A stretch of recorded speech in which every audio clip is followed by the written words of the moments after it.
এটা কোথায় জানেন? এটা হচ্ছে প্রবাস। এখানে মনে ব্যথা আর বুকে কষ্ট নিয়ে, চোখের পানি নিয়ে সবার মাঝে হাসি খুশি থাকতে হয়। এটাকেই বলে প্রবাস।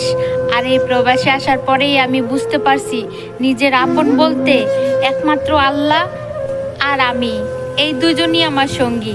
নিজেকে ভালো রাখার জন্য সব কিছুই করতে হয় এই পৃথিবীতে। হে আল্লাহ, তোমার দরবারে আমি একটা জিনিসই চাই, এই প্রবাসে যতগুলা মানুষ আছে সবার মনের আশা আর ভরসাগুলো তুমি রাখো।